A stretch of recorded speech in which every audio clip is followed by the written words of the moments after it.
Hey Aryn, thanks for taking the time to talk to us. Your father is from Britain and you have an Indian mother, and you grew up in Australia. So, Yep, what was your childhood like? Was it any different from the other kids you were growing up with? pretty much just a normal Australian kid, really. Just going to school, playing football every day with my brothers, and yeah, just a little bit Indian on the side, pretty much. Had the curry every once in a while with my grandparents' house, and yeah, pretty much just an Australian lifestyle growing up. And now I've got the opportunity to go to India. I'm really trying to grasp it with everything I've got. Yep, yep. Well, you were a part of the Burnley youth system. Did you have a preference for a club? Was there a dream of a particular club that you wanted to play for, and was it in England? Yeah, I really enjoyed my time at Burnley, and my goal at the time was to play first team football at Burnley, and I didn't quite get there, unfortunately. But I've always wanted to play for my hometown club, which is Perth Glory, and I got to do that for 2 years. So that was a goal that I'd met, and then the next goal that I'm after is to represent India at national team level, and that's something that I'm looking to do in the near future. Right, and now you're in India. How did the move to India come about? Were you interested in coming and playing for NEROCA FC, or did you just want to come to play in India and NEROCA FC happened to be a really good pick that was available for you at the moment? Yeah, well, I put the feelers out there and said that I was interested in coming over to India and playing, and and yeah, NEROCA came forward and said we're interested in having you, and I said yes straight away. It was an opportunity that I would never have turned down. So I'm really happy that it's turned out the way it has. We had a fantastic season, and it exceeded a lot of expectations, and I really enjoyed my season. So hopefully there's more to come. So you moved from Perth to Imphal, and a very different country, very different culture, food habits. How did you get adjusted to this new environment and this new club? Because not only were you in a new country, you were also in a very young club who were playing in the top division for the first time. So it was a learning experience for everybody. So how was your Yeah, definitely. acclimatization There process was here? pretty much everything. Everything was new, so it took a little while to get used to. But Kate, my partner, she came over with me as well, which made the transition a lot easier. We met some really good people, became really good friends with Fabian Vorb, Mangi Singh, Randy Singh, a couple of the boys that have been in Morocco for a little while as well. Everyone made us feel really welcome. So it wasn't that hard of a transition. Once we settled in, we really took it in our stride, and I think it showed on the pitch how well we all played together. Now, this was Neroka's first ever season in the I League, and you were in the title race till the very last day. Was that something you expected, or was it really surprising that you're going into the last day of the league and you have a chance to actually win it on your debut season? Well, I spoke to a lot of the boys who played in the I League for many years, and they said that our squad was one of the best that they've ever seen.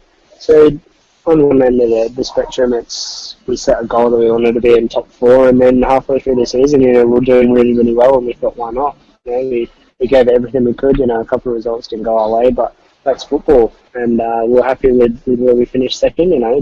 We finished above some really big names in Indian football, and just fell short to Minerva Punjab. So it was a great season for Morocco as a whole, and I think that next season will be just as exciting. Now, you were suspended for the last game against East Bengal when Neroka were making their last push to try and win the title. Did you travel with the team, and can you tell us what was going on in the dressing room before walking out? The intensity of it, that you could just go out and play and become champions, hopefully. No, I was back in Imphal and I was watching it with my partner in my room. I think I nearly had a heart attack. We were 1-0 up and Minerva was 0-0, and at that point in time, I think about 35 minutes into the game, we were winning the league. So, and then obviously Minerva scored, and then we ended up drawing 1-1 with East Bengal. But it was pretty heart wrenching, to be honest. It was hard to watch, and I wish I was out there at that time. But rules are rules, I guess. So, what are your plans for the upcoming season? Are you staying in Neroka or are you looking at somewhere else? I'm not sure yet. Obviously, I really enjoyed my time in Morocco, and it would be great if I was to enjoy another season there. But yeah, just have to wait and see what happens. Really, there's a couple offers on the table, but I'm not sure what's going to happen just yet. But at the end of the day, my main goal is to get my passport and hopefully represent India in the Asian Cup. Have any ISL clubs come calling yet? Not that I know of. It's all in my agent's hands, so he doesn't tell me anything, which is annoying, but yeah, just have to wait and see. So let's talk about your dreams of playing for the Indian national team. Is this something that you have been pursuing for a long time, or is this a recent line of thought that you have pursued? Yeah, it's only been maybe in the last 3 or 4 years, really. My granddad was around, he would tell me about his times when he used to play in India in front of 150,000 fans, and it was something that really caught my attention, and something that I really wanted to follow in his footsteps, and yeah, I think that he'd be proud of the way that I'm going so far.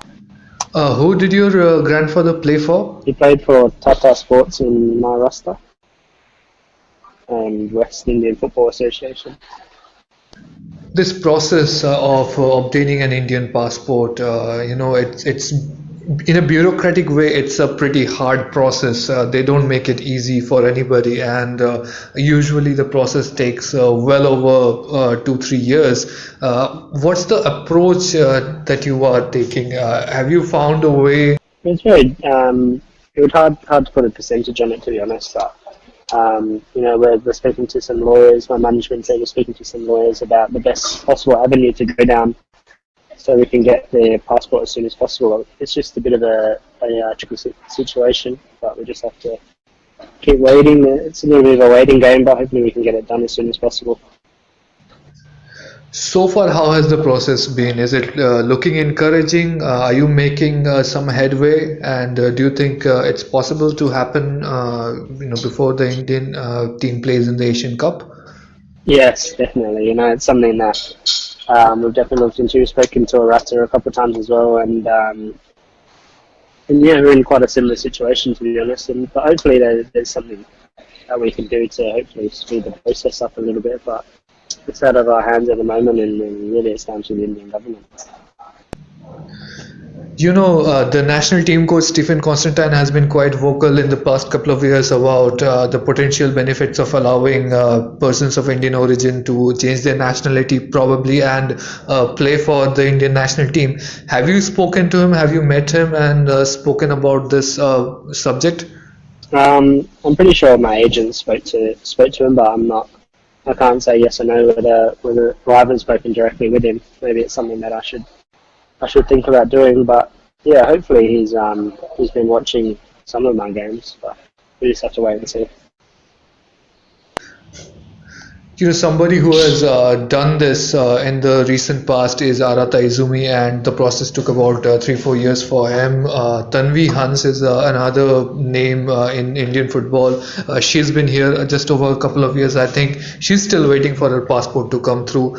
So what you are proposing, in terms of playing in the, being eligible to play in the Asian Cup 2019, it's just that it's never been done that fast before, as far as I can remember. And are you aware of that? And do you have any particular strategy for that to get it done in time?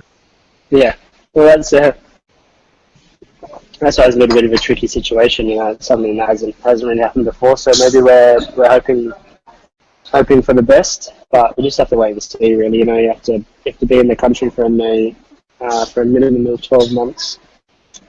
So that's something that we're coming close to now. So hopefully once the 12 months goes past, we can put the next steps forward. You're in Malaysia now. Does that take away from your time in India? No. From the first time that I arrived in India to 12 months later. I just mentioned Tanvi Hans. She's pursuing the same thing that you are. Have you spoken to her recently? Have you discussed this thing with her at any time?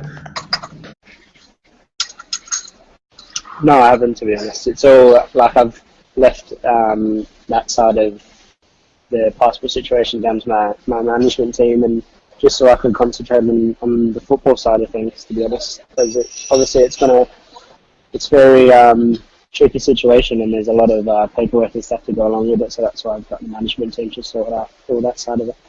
Well, I hope you every bit of luck, man, with the next season, with this citizenship process, and with your dream of playing in front of 100,000 people, which only happens in the Kolkata Derby, by the way. So I hope you get to play in that game That'll sometime very be soon. that'll be a dream come true, I think. Thank you, mate. Thanks for the call.